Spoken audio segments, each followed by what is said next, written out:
Bonjour à tous et bienvenue dans ce 5e épisode de ma série sur Dofus Retro en Osamoda sur leur serveur Boon.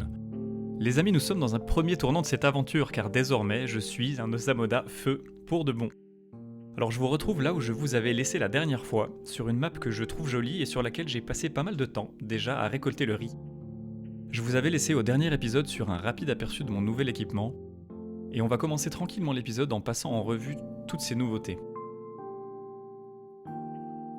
Donc au final, par rapport à ce que vous avez vu, tout est quasiment pareil, hormis la dragodinde que j'avais pas encore, et je vais donc commencer par ça. Il s'agit simplement d'une dragodinde ivoire et orchidée qui peut donner jusqu'à 40 points d'intelligence, 40% de bonus au dommage et 100 points de vitalité. Alors pour l'instant, elle n'est que niveau 6, je l'ai achetée pour environ 80 000 kamas, et je vais donc passer les prochains temps à la monter jusqu'au niveau 100. J'ai hésité entre une dragodinde orchidée ou une dragodinde ivoire et orchidée, parce que pour le résultat, en matière de dommages infligés, les deux semblent assez similaires. Bon, finalement j'ai opté pour cette version parce qu'il y avait une dragodinde avec la capacité porteuse, pas extrêmement chère, qu'elle est plus jolie, et j'ai imaginé qu'elle se revendait aussi peut-être plus facilement. Ensuite pour le reste de l'équipement, alors je commence par la coiffe qui est une caracoiffe. C'est une caracoiffe que j'ai fait crafter moi-même et qui à la base était vraiment pas un bon jet, je crois que c'était du plus 21 en vitalité. On a essayé de la FM un petit peu avec le forge mage, sans risquer de perdre le PA par contre, et finalement je me suis arrêté à ce jet là qui est correct sans être incroyable. Ensuite la cape, c'est simplement une cape fulgurante avec un petit FM en vitalité et un bon jet en sagesse, plus en dommage. C'était pour moi un bon compromis financier, et vu le jet, je crois que je l'ai payé un peu plus de 300 000 kamas. Je me suis dit que ça valait la peine parce que je risque de la garder quand même pas mal de temps. Alors je continue avec les bottes qui sont des bouffes-bottes royales. C'est assez classique comme équipement. Le jet est assez moyen, l'objectif c'était d'avoir les 8 dommages. J'ai pas pris un jet vitalité très fort, parce que je risque de pas forcément garder très longtemps les bottes avec moi. Donc c'est relativement classique pour cette tranche de niveau comme équipement. Ensuite la ceinture est une géloture que j'ai vraiment pas payé cher, je pense que je l'ai payé 5000 kamas, pas plus. J'ai pris un jet qui était le meilleur possible pour cette tranche de prix là. C'est plutôt un bon jet, même s'il n'y a rien d'extraordinaire, mais pour le moment ça fera le job. Alors pour ce qui est des anneaux, d'abord j'ai pris un Gelano PA tout simplement, qui me permet d'atteindre les 10 PA et d'avoir un petit bonus d'intelligence avec la ceinture. Et puis j'ai un Blopano Griotte, qui est un assez bon jet, avec un petit FM en intel, et qui a les 4 dommages qui sont intéressants. Je crois que le Gelano j'ai dû le payer autour des 50 000 kamas, et le Blopano je m'en rappelle plus, mais je crois que c'était aussi aux alentours des 50 000 kamas, peut-être un peu moins. Alors on passe ensuite à l'amulette qui est une Abramu et que j'ai réussi à trouver avec un petit FM en intelligence, tout en gardant le PA. Le jet sagesse est correct et les dommages aussi. Ni l'un ni l'autre ne sont parfaits mais pour le moment ça conviendra très bien. Et on finit donc avec le corps à corps qui est un excellent bâton des rois que j'ai trouvé avec un jet parfait en intelligence et un jet correct en vitalité aussi. J'ai fait un compromis entre le prix et le jet, je l'ai payé celui-là autour des 60 000 kamas. Alors voilà le nouvel équipement pour les prochains niveaux, tout ça me donne une vitalité de 500 points de vie, les 10 points d'action que je cherchais pour pouvoir faire une double frappe du crackler. Alors malheureusement pour le moment, j'ai que 3 points de mouvement, ce qui peut être un peu une limite, mais ça évoluera bien dans le futur. Et pour le moment, l'équipement m'apporte 175 points d'intelligence, ce qui augmentera au fur et à mesure que la DD montera de niveau. Et en plus de ça, j'ai un peu plus de 130 de sagesse, ce qui est passablement moins qu'avant, et c'était de toute façon impossible à augmenter si je voulais avoir un peu d'intelligence. Allez, je profite encore vite de ce moment pour faire un petit point sur les métiers, où pour rappel le métier de paysan a été monté jusqu'au niveau 100, et mon métier d'alchimiste est passé au niveau 60 à force de crafter des potions de cité.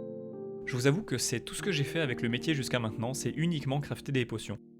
Il est un petit peu monté encore parce que je suis allé voir du côté de Terre d'Ala pour récolter quelques pendouilles, mais sinon ça s'arrête là. Allez, je suis obligé de vous montrer ce que donne ce nouveau stuff en passant au canot jet d'eau.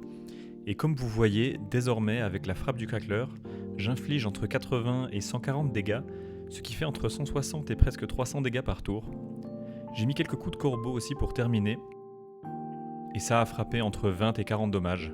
Franchement c'est plutôt satisfaisant à ce stade, en tout cas ça me permet de faire plein de choses pour mon niveau. Sachant qu'en plus, je ne suis pas encore pare-chaud et je dois encore monter ma dragodinde au niveau 100. Et après ça, comme vous l'avez compris, j'ai pas pu résister à enfin aller dans la mythique zone de Tenella, et surtout dans le donjon des Bouffetous. C'est pour moi la prochaine étape à valider dans la quête Tour du Monde, et c'est en plus un donjon bien adapté à mon niveau, qui permet d'obtenir pas mal de ressources, et qui est efficace pour l'expérience. Le fait d'avoir enfin cette frappe du craqueleur, ça me permet de passer certaines salles assez rapidement, et puis le sort corbeau m'aide lui à nettoyer des salles avec une disposition un peu dispersée. En vrai, j'arrive à avancer à un rythme assez correct, je trouve.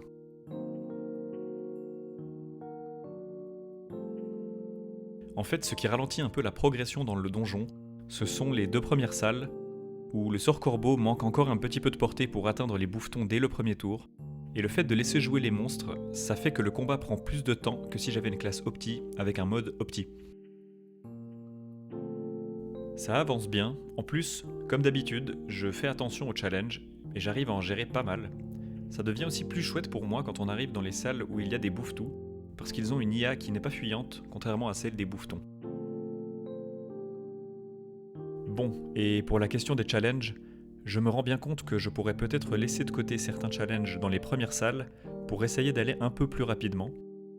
Et ça aurait pas de réelles conséquences négatives sur le drop, mais je crois que j'ai trop pris le réflexe de jouer les challenges autant que possible. Et d'ailleurs, bim, dans le combat de la salle 3, je gère 2 gros challenges et je suis récompensé parce que je drop une ceinture du bouffetou, qui est en plus un super bon jet, bien meilleur que celui que j'avais acheté quand je commençais à monter le métier paysan. Alors je sais bien que ça vaut pas énormément d'argent, mais bon, ça peut prendre un peu plus de temps de faire ces challenges, mais ça rend aussi service. Bon, après avoir passé une salle du donjon avec un Kra et un Feka qui attendaient, je reprends la progression du donjon en solo, et j'arrive dans une salle qui est typiquement idéale pour mon mode feu avec la frappe du craqueleur. Tous les mobs sont groupés autour de moi, donc c'est un nettoyage rapide et facile. À partir de maintenant d'ailleurs, je me trouve dans des salles où il n'y a plus que des bouffetous ou des chefs de guerre.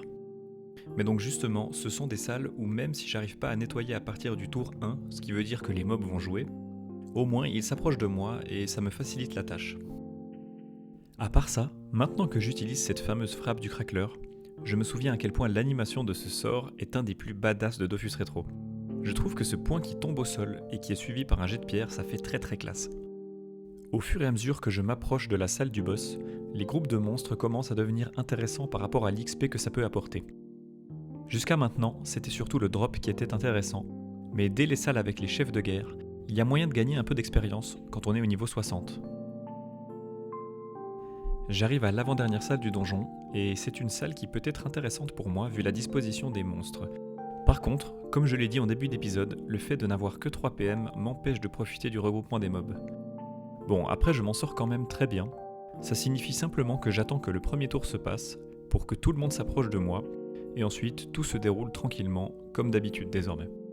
Il y a encore un point qui est un peu une limite avec mon équipement actuel par rapport à ce donjon, c'est que j'ai remarqué que je finissais difficilement les chefs de guerre en un seul tour. La plupart du temps, les 2 frappes du craqueleur ne les tuent pas, et c'est quelque chose qui raccourcirait passablement la durée des combats.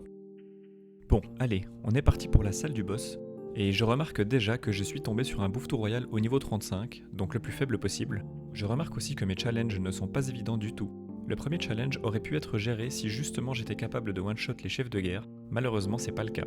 Et donc j'arrive pas à gérer ne serait-ce qu'un seul des 2 challenges, ce qui est vraiment dommage pour cette salle. Après d'un côté, ça me laisse les mains libres pour assurer le fait que je m'en sorte dans le premier essai de ce donjon. Effectivement ça pose pas trop de problèmes, une fois de plus, la configuration de la salle est vraiment à mon avantage. Et du moment que ses serviteurs sont morts, le bouffetou royal ne tient pas longtemps. En vrai c'est chouette, ça me conforte dans l'idée que c'est un donjon que je pourrais boucler pour me faire un peu d'expérience et de kama. Maintenant que ce premier donjon des bouffetous est terminé, je peux aller récupérer ma récompense de quête auprès du maître des clés, et il m'envoie au donjon des squelettes que je ferai à l'occasion. En parallèle, j'ai continué à faire quelques kamas avec mes 2 métiers, et je suis tombé contre un épouvantail avec le challenge économe, donc je vous partage ce combat, qui est le combat typique où je pourrais dropper un nouveau Ricard, et en plus, j'ai investi quelques kamas pour avoir un équipement à environ 160 de prospection.